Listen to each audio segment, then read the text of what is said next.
Mummy, ಇದೆಲ್ಲ ಯಾವಾಗ ಸರಿ ಹೋಗುತ್ತೆ? ಗೊತ್ತಿಲ್ಲ, ಆದ್ರೆ ಖಂಡಿತ ಸರಿ ಹೋಗುತ್ತೆ ಅನ್ನೋದಷ್ಟೇ ಗೊತ್ತು. ನೀನ್ ಮಾತ್ರ ಮನ್ಸಿಟ್ಟು ಕೆಲಸ ಮಾಡು.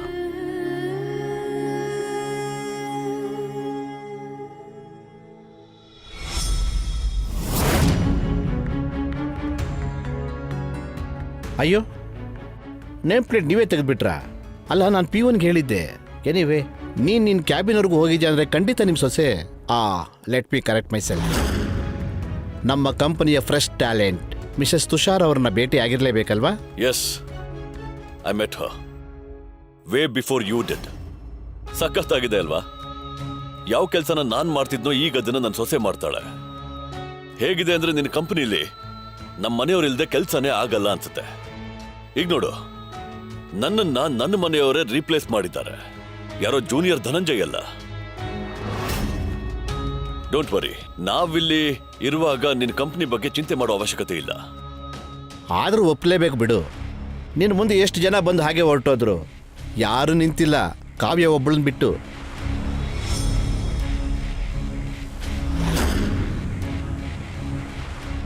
ಇನ್ಫ್ಯಾಕ್ಟ್ ನೀನು ಔಟ್ ಆಗಿಬಿಟ್ಟೆ. ಆದರೆ ಕಾವ್ಯ ಇನ್ನು ಈ ಕಂಪ್ನಿ ಎಂಪ್ಲಾಯ್. ಅದ್ಭುತ ಅಲ್ಲ? I must say you are a very lucky man.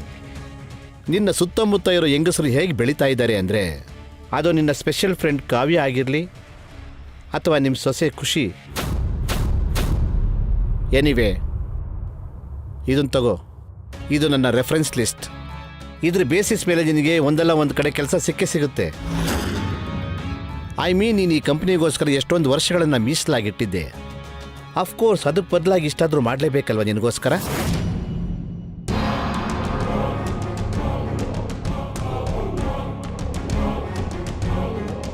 ನೀನು ಮರ್ತಿದ್ಯಾ ಅನ್ಸುತ್ತೆ, ನಾನೀಗ ಈ ಕಂಪನಿಗೆ ಸೇರಿದವನಲ್ಲ, ಮತ್ತೆ ನೀನು ಕೂಡ ನನ್ನ ಬಾಸ್ ಅಲ್ಲ. ಸೊ ಪೋಸ್ಟ್ಗೆ ನಾನು ಗೌರವ ಕೊಡಬೇಕಾಗಿಲ್ಲ, ಮತ್ತೆ ನಿನ್ನ ಏಜ್ಗೆ ಗೌರವ ಕೊಡೋದಕ್ಕೆ ನೀನು ಲಾಯಕ್ಕಾಗಿಲ್ಲ. So mind it. ಮತ್ತೆ ನಿನ್ನ ಈ ರೆಫರೆನ್ಸ್ ಲಿಸ್ಟ್ ಇದು ನೀನು ನಿನ್ನ ಹತ್ರನೇ ಇಟ್ಕೋ. ತುಂಬಾ ಬೇಗ ನಿನಗೆ ಇದ್ರ ಅವಶ್ಯಕತೆ ಬರುತ್ತೆ.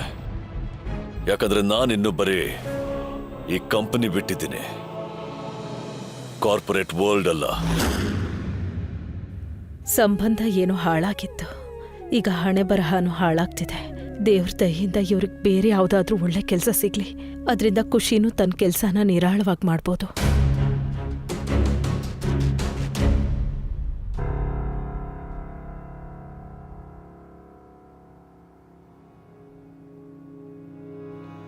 ನಂದು ನಂದು ಸಮರ್ಥ್, ಪ್ಲೀಸ್ ನಾಕ್ ಮಾಡ್ಕೊಂಡ್ ಬಾ, ಇಲ್ಲಾಂದ್ರೆ ಒಂದಿನ ನಾನು ಹಾರ್ಟ್ ಅಟ್ಯಾಕ್ ಅಲ್ಲಿ ಸತ್ ಹೋಗ್ತೀನಿ. ಓಯ್, ನನ್ನ ನಂದು ಬಗ್ಗೆ ಯಾರು ಹಾಗೆ ಮಾತಾಡೋ ಹಾಗಿಲ್ಲ. ನಂದನು ಮಾತಾಡೋ ಹಾಗಿಲ್ಲ. By the way, this is for you. ಇದೇನು ಈಗ ಯಾವ ಲಾಲ್ ಅಟ್ರಾಕ್ಷನ್ ಸೀಕ್ರೆಟ್ ಬುಕ್ ತಗೊಂಡ್ ಬಂದಿದ್ಯಾ? ಅಯ್ಯೋ, ಒಂದ್ಸಲ ನೋಡು.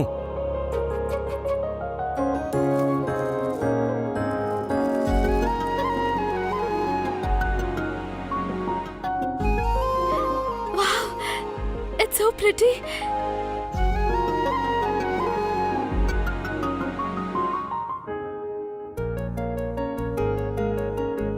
ಇದೆಲ್ಲ ನಿನ್ ಡೈರಿ ಮುಗ್ದು ಹೋಗ್ತಾ ಇತ್ತು ಅಲ್ವಾ, ಅದಕ್ಕೆ ಹೊಸ ವರ್ಷಕ್ಕೆ ಹೊಸ ಡೈರಿ. ವರ್ಷ ಶುರು ಆಗಿ 1 ತಿಂಗಳು ಆಗೋಯ್ತು ಸಮರ್ಥ್. ಯಾವಾಗ ಎಚ್ಚರ ಆಗುತ್ತೋ ಅವಾಗಲೇ ಮುಂಜಾನೆ. ಮತ್ತೊಂದು ವಿಷಯ, ನನ್ನ ಆಸೆ ನಿನ್ ಕೇವಲ ಡೈರಿ ಅಲ್ಲ, ಡೈರಿ ಬರೆಯೋ ಉದ್ದೇಶನೂ ಬದಲಾಯಿಸ್ಕೊ. ಇಲ್ಲಿವರೆಗೂ ನೀನಿನ್ ಪ್ರತಿ ನೋವನ್ನು ಈ ಡೈರಿ ಜೊತೆ ಶೇರ್ ಮಾಡ್ತಾ ಬರ್ತಿದ್ಯಾ, ಆದ್ರೆ ಇವಾಗ ನೋವನ್ನು ಹಂಚ್ಕೊಳ್ಳೋದಕ್ಕೆ ನಾನಿದ್ದೀನಿ. ಸೊ ನೀನ್ ಈ ಡೈರಿನ ಒಳ್ಳೊಳ್ಳೆ ಮತ್ತೆ ಹ್ಯಾಪಿ ನೆನಪುಗಳಿಂದ ಮಾತ್ರ ತುಂಬಿಸು.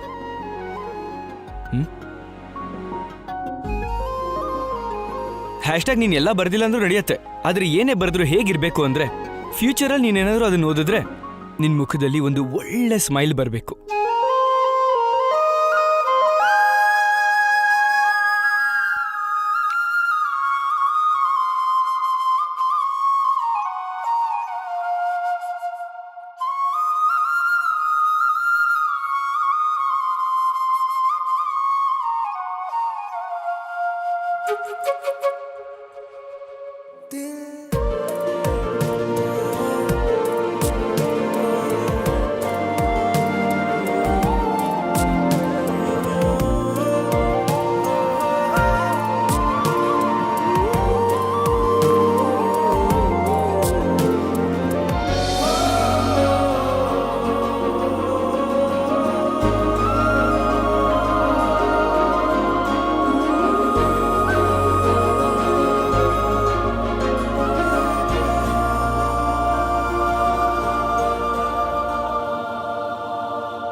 As you all know, company ಹೊಸ ಪಾಲಿಸಿ ಪ್ರಕಾರ ಈಗಿಂದ ನಮ್ಮ ಎಲ್ಲ ಹೊಸ ಪ್ರಾಜೆಕ್ಟ್ಗೂ ನಾವು ನ್ಯೂ ಟ್ಯಾಲೆಂಟ್ಸ್ನ ಅಪಾಯಿಂಟ್ ಮಾಡ್ಕೋತಾ ಇದ್ದೀವಿ. ಆ್ಯಂಡ್ ಹ್ಯಾಪಿ ಟು ಅನೌನ್ಸ್, ನಮ್ಮ ಸಮ್ಮರ್ನ 2023 ಪ್ರಾಜೆಕ್ಟ್ನ ಹೆಡ್ ಯಾರು ಅಂದರೆ ಮಿಸ್ಸಸ್ ಖುಷಿ ತುಷಾರ್.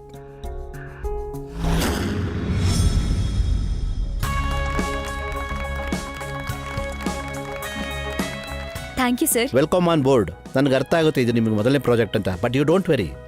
ಈ ಪ್ರಾಜೆಕ್ಟಲ್ಲಿ ನಮ್ಮ ಕಂಪನಿಯ ತುಂಬ ಟ್ಯಾಲೆಂಟೆಡ್ ಆದ miss Abhilasha Patel, mister Kiran Kumar and of course miss Kavya ಅವರು ನಿಮಗೆ ಅಸಿಸ್ಟ್ ಮಾಡ್ತಾರೆ.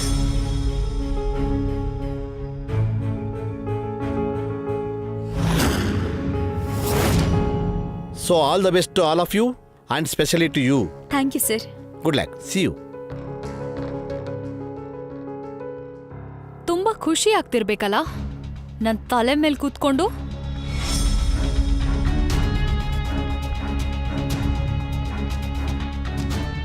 But let me make one thing very clear to you. Just because ನಿನಗೆ ವನರಾಜ್ ಪೊಸಿಷನ್ ಸಿಕ್ಕಿದೆ ಆಸ್ ಅ ಪ್ರಾಜೆಕ್ಟ್ ಹೆಡ್, ಇದರರ್ಥ ನೀನು ನನ್ ಬಾಸ್ ಅಂತ ಅಲ್ಲ. ಮಿಸ್ ಕಾವ್ಯ, ಇದು ಆಫೀಸ್. ನಾವು ಆಫೀಸಲ್ಲಿ ಆಫೀಸ್ನ ಡೆಕೋರಮ್ ಫಾಲೋ ಮಾಡೋದು ಒಳ್ಳೇದನ್ಸುತ್ತೆ. ನೀವು ಟ್ಯಾಲೆಂಟೆಡ್ ಹಾಗೆ ಎಕ್ಸ್ಪೀರಿಯನ್ಸ್ಡ್ ಇದ್ದೀರಾ. I totally respect for that. And I am sure ನೀವು ನಮ್ಮ ಟೀಮಲ್ಲಿರೋದ್ರಿಂದ ನಮ್ಮ ಪ್ರಾಜೆಕ್ಟ್ಗೆ ತುಂಬಾನೇ ಉಪಯೋಗ ಆಗುತ್ತೆ.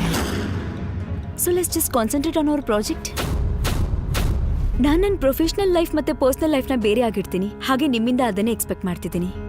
So let's not bring up personal issues in to our profession. Team ಅಂದಮೇಲೆ ಟೀಮ್ ತರ ಕೆಲಸ ಮಾಡೋಣ. No way. ನಾನ್ ಮಿಸ್ಟರ್ ಧನಂಜಯ್ ಜೊತೆ ಮಾತಾಡಿ ನನ್ನ ಟೀಮ್ನ ಚೇಂಜ್ ವಾಟ್ ಮಾಡ್ಕೋತೀನಿ. Ever you like Kavya. But in case ಆ ಥರ ಏನಾದರೂ ಆಗಲಿಲ್ಲ ಅಂತಂದ್ರೆ ಆಗ ನಾನು ಇವಾಗ ಹೇಳ್ತಿರೋ ಮಾತುಗಳನ್ನ just keep that in mind.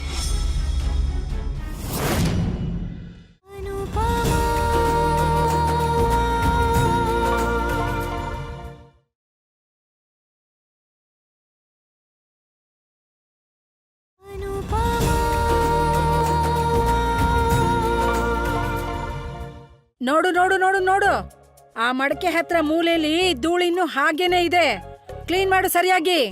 ಈ ದುರ್ಬಿನಿಂದ ನನಗ್ ಚೆನ್ನಾಗ್ ಕಾಣಿಸ್ತಿದೆ. ಅಮ್ಮೋರೆ, ದುರ್ಬಿನ್ನಿಂದಲ್ಲ, ಇಲ್ಲಿ ಹತ್ರ ಬಂದ್ ನೋಡಿ, ಎಲ್ಲ ಏಕ್ದಮ್ ಸಂದಕ್ ಮಾಡಿವ್ನಿ. ನಿನಗ್ ಬೇಕಾಗಿರೋದೇನು? ನಾನ್ ನೆಮ್ಮದಿಯಿಂದ ಜೋಕಾಲಿಲ್ ಕೂರ್ಬಾರ್ದು ಅಂತನಾ? ನೀವ್ ನೆಮ್ಮದಿಯಿಂದ ಜೋಕಾಲ ಮೇಲೆ ಕೂತ್ಕೊಳ್ಳಿ, ಹಂಗೆ ನಂಗೂ ನೆಮ್ಮದಿಯಿಂದ ಕೆಲ್ಸ ಮಾಡಕ್ ಬಿಡಿ ಅಮ್ಮೋರೆ. ಸೊಸೆ ಸಾಕಾಗ್ಲಿಲ್ಲ ಅಂತ ಈಗ ಇವಳು ನನ್ ಮೇಲೆ ಜೋರ್ ಮಾಡಕ್ ಶುರು ಮಾಡಿದಾಳೆ. ಭಾವ, ಈಗ ನಿಮ್ಮ ಮ್ಯಾಟ್ನಿ ಶೋ ಶುರು. ಮತ್ತೆ ಶೋ ಹೆಸರು ಲಲಿತಾಳ ಲೀಲೆ. ಅತ್ತೆ, ನಾನು ಬಂದಾಯ್ತು.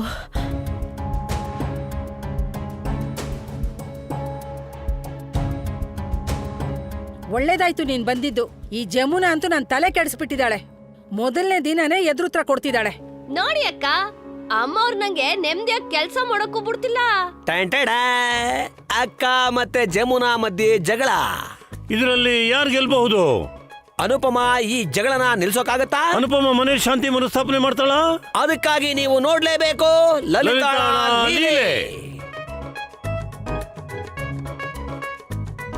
ಕೇಳಿಸ್ತಾ? ನನ್ನ ಆಡ್ಕೋತಿದಾರೆ ಇಬ್ರು. ನಿನ್ ಸೊಸೆ ಇವಳನ್ನ ಪೂರ್ತಿ ದಿನ ಕೆಲ್ಸಕ್ಕೆ ಇಟ್ಕೊಂಡಿದ್ದಾಳೋ ಇಲ್ಲ ಉಲ್ಟಾ ಸೀದಾ ನನ್ಗೆ ಉತ್ತರ ಕೊಡೋದಕ್ಕೋ? ಮೊದ್ಲು ನನ್ ಮಗನ್ ಕುರ್ಚಿ ಕಿತ್ಕೊಂಡ್ಲು, ಇವಾಗ ಇವಳನ್ನ ನನ್ ತಲೆ ಮೇಲೆ ಕೂರಿಸ್ಬಿಟ್ಲು. ಹಾಗ್ ನೋಡ್ಬೇಡ. ನೀನೇನು ಹೇಳಲಿಲ್ಲ ಅಂದ್ರೆ ನಂಗೇನು ಗೊತ್ತಾಗಲ್ಲ ಅಂತ ತಿಳ್ಕೊಬೇಡ. ನಂಗೆಲ್ಲ ಗೊತ್ತಿದೆ. ನನ್ನ ಮಗ ನನ್ನಿಂದ ಯಾವ್ದನ್ನು ಮುಚ್ಚಿಡಲ್ಲ. ಅಲ್ಲೇನೇನ್ ರಾಮಾಯಣ ಆಯ್ತು ಅನ್ನೋದನ್ನ ಅವ್ನು ನನ್ಗೆ ಫೋನ್ ಮಾಡಿ ಹೇಳ್ದ. ಅವನೇನು ಮಾತಾಡಲ್ಲ ಅಂದ್ರೆ ಅದ್ರರ್ಥ ಇದಲ್ಲ, ನೀವಿಬ್ರು ನಿಮ್ಗಿಷ್ಟ ಬಂದಾಗ ಮಾಡ್ಬೋದು ಅಂತ. ಅಯ್ಯೋ, ಜೊತೆಲಿರಕ್ ಇಷ್ಟ ಇಲ್ಲ ಅಂದ್ರೆ ಇರ್ಬೇಡಿ, ಅವನ್ನಾದ್ರೂ ನೆಮ್ಮದಿಯಿಂದ ಬದುಕೋದಕ್ ಬಿಡಿ.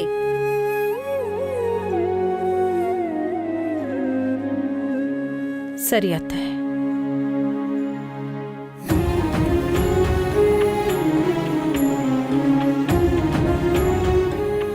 ಮೊದ್ಲು ನನ್ ಮಗನ್ ಮನೆ ಕಿತ್ಕೊಂಡ್ರು, ಆಮೇಲೆ ಕೆಲ್ಸ, ಮತ್ತೀಗ ಕುರ್ಚಿ. ಈ ಅತ್ತೆ ಸೊಸೆ ಇಬ್ರು ಸೇರ್ಕೊಂಡು ನನ್ ಮಗನ್ ಹಿಂದೆ ಬಿದ್ದಿದ್ದಾರೆ.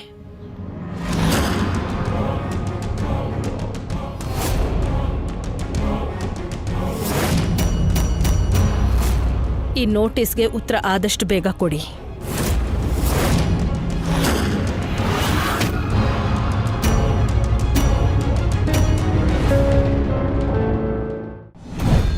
ಉತ್ತರ ಕೊಡ್ಲೇಬೇಕು, ಸರಿಯಾದ ಉತ್ತರ.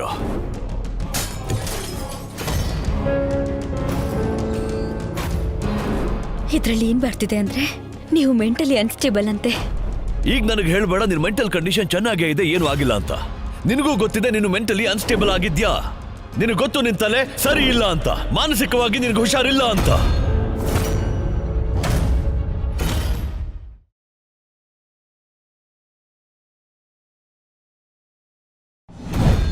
ಉತ್ತರ ಕೊಡ್ಲೇಬೇಕು, ಸರಿಯಾದ ಉತ್ತರ.